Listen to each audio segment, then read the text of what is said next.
Hi everyone, my name is Eric Rassinen, and this week's presentation is on enhancing emotional control, and I chose to focus on firefighters for this specific presentation. And this is for National University Psych 613. How many of us can honestly say we could walk into a burning building, putting our own lives on the line to help others, or respond to a car crash in the dead of night? There aren't a lot of those individuals in the world. The job can be stressful, challenging, tiring, and most importantly, emotional. Controlling emotions is the key to being successful in everyday life, and it is no easy job. Every day we are faced with new challenges that force us to face our emotions. How we control those emotions can determine if we can be effective leaders who others trust, respect, and emulate. Being a firefighter is not an easy job. How can they practice emotional control while still providing services to the public? After all, it is not a skill you are born with. In fact, it needs to be practiced on a daily basis. Well, every call to action involves emotional response. Those responses can vary depending on the nature of the call, knowledge of call severity, and personal traits. And each individual has their own unique reaction. So we're going to discuss a few emotional responses. And we're going to ask a few questions and see if we can answer them. First, do you have to control your emotional response? Should emotions be barricaded inside? And is there only one way to control emotions? Well, according to Ray McCormick, a 30-year veteran and lieutenant with the New York Fire Department, as well as publisher and editor of Urban Firefighter magazine, he states, sometimes you have to push your emotions to the side and operate to work past what you see and hear to better the outcome. You need to be able to control your emotional response, and you also have to make it size adjustable for the occasion. It's something you work with on a regular basis. He goes on to say that many incident commanders are taught to barricade themselves through isolation, so that emotional scenes only play out through video displays or windshields, and not in their heads. They are told that the key to operational effectiveness is to be unemotional, cold to what's happening over there somewhere, so that you can remain calm and collected while our troops handle the heavy lifting. We must give ourselves the opportunity to measure up to the challenge of emotion. Emotional avoidance or fractional participation does not prepare you for when you must stand in the thick of things without safe harbor. Lieutenant McCormick also says that many individuals have said that if we put our emotions into it, we will be too hard on ourselves or the baggage will start to pile up. In fact, to be effective and build a better firefighter, you need that emotional glue. And that is only gained by using catch and release when it comes to emotion. You want to trap the bad emotions and release them after they come in. Care about your performance. Use emotion to your advantage. And realize that emotion is always there. Emotion is something to deal with while making it work for you instead of against you, in both the long term and the short term. That is a very powerful message and something that needs to be taught to young firefighters at the beginning of training and reinforced throughout their careers. Next, I want to share a few videos of firefighters and the emotional toll a career can have on them. We were sitting around the station. It was a Sunday afternoon, playing tiddlywinks or whatever. Probably not that, but I think we were playing cards. And I remember vividly complaining. It was boring. So this is boring. There's nothing going on. I wish it was a fire. And then the bell tipped and off we went. There was a fire across the street from the Admiral Street Fire Station, right across the street. It took us about 5 minutes to get there. We were in a different part of the town. And there were two kids in the rear bedroom. Search went on and they took the kids out and they were dead. 2-year-old and 1.5-year-old. No, it was 1.5 and 3-year-old. And I was on the rescue that day, detailed. I was normally on the fire engine, but for some reason I've been detailed to rescue. So the fireman brought the one baby to me and just handed it to me. And then the body was so hot, my gloves actually melted onto his skin. And then they brought the little girl out, and I had them both. And I brought them over to the rescue. And I was a fireman at the time. I wasn't even in EMS. I was an EMT basic. So I did what EMT basics do. I had both of them on the stretcher, doing compressions on one and bagging the girl. And anyways, I thought it was pretty bad, but I handled it, so I thought, very well. Brought them to the hospital and tried, but they died. Then we have this thing called a critical incident stress debriefing. About a week later, and there was a veteran firefighter there, a guy named Billy, and we were talking about it, and it's supposed to help, but being an arrogant young man, I was kind of didn't need this, and I was just kind of going along for the ride. And Billy broke down. And I just couldn't understand it. I truly couldn't understand why, because that's what we do, you know. The kids died, and it didn't bother me, so I thought. But I talked to Billy some years later, and he remembered that incident debriefing, and he remembered looking at me and saying, "Yeah, he's going to be in my shoes someday." And sure enough, I was. It just culminates. That call, 24 years later, it's vivid as yesterday. It truly is. And it did. It stuck with me, even though I didn't think it would. And all the other calls that went after it, they just add up. They really do. And it's we deal with it. We go on, but it changes you. It changes you a lot. And plus age. And I don't think we're anything far different from people aging and experiencing life. It's just a little more colorful at times, I think.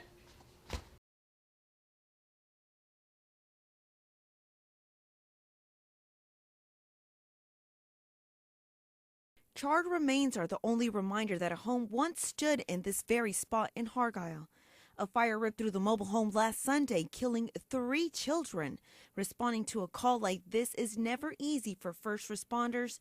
It's a tough job mentally, physically, and emotionally, and not everyone can do it. What you have to understand is that firefighters range in age, they range in experience, and they range in the amount of time they've been a firefighter.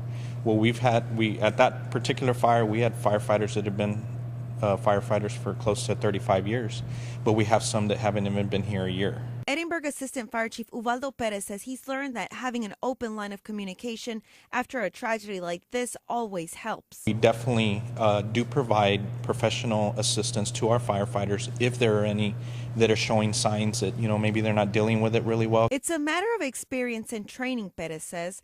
Firefighters have to understand that things are going to happen, that they have to go into each situation with the mentality of doing their job, which is saving lives and protecting property. Although there's this tragedy here, as long as it doesn't occur on a daily basis, on a monthly basis, on a yearly basis, then, there's a lot of benefits to being a firefighter, and there's a lot of great feelings of being a firefighter. Perez says the Hargyle fire will always stick with him and the others who responded on that fateful Sunday. But adds, since then, they've responded to about 25 other fires. Despite the emotions tied to that one fatal fire, After watching these videos, you can see the importance of taking the coping strategies and debriefing seriously, especially if you are a young firefighter at the time. These are emotional issues that can stick with a person in their entire life, and understanding and learning from veteran leaders who have been through the process can help mold those individuals to better harness and understand their emotions.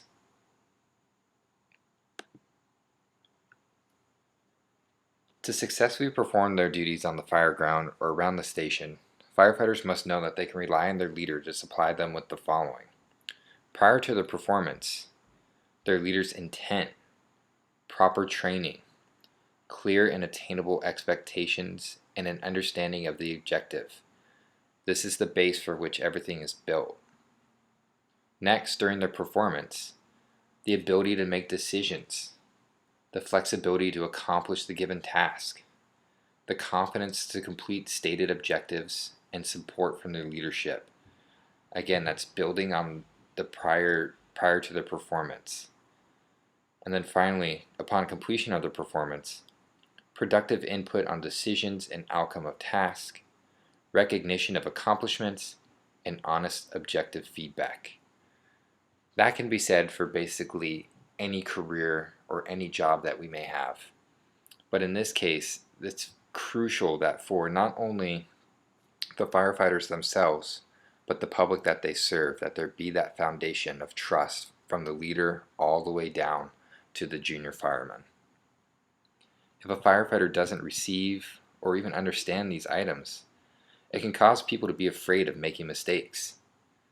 People tend to work harder when they're confident in their decision making, but the confidence comes from knowing that their leaders are supportive, consistent, and understanding when mistakes are made.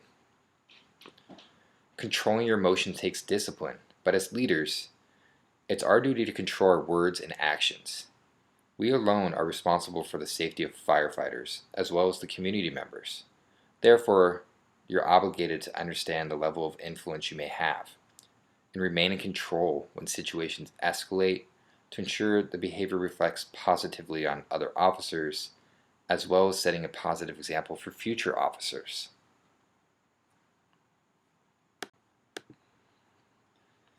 The legendary UCLA basketball coach John Wooden once said, "Intensity makes you stronger.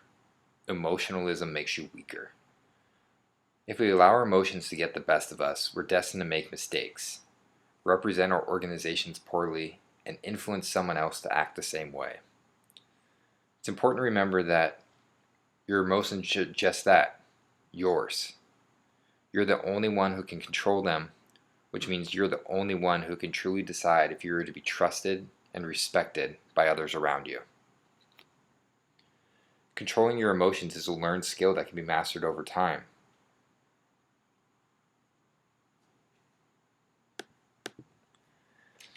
It's important to remember that when coping with emotions, each individual has their own unique way of dealing with them. That doesn't mean that there's right or a wrong way, but it's important for their leaders to show their employees some correct ways to deal with those emotions. Give them the foundation that they can alter and grow on. But it's always important to remember that there needs to be a support system and a code of conduct that is instilled into each individual from the beginning of the process and is, currently throughout the entire career. You go back and you revisit those ideas, make sure that everybody's on the same page. Now I want to share with you a personal experience that I have.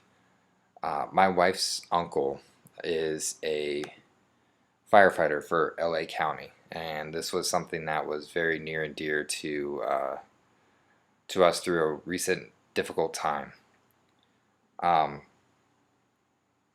He's been just about through every imaginable scenario and often shares a lot of the stories with the family when he and his firefighter buddies get together.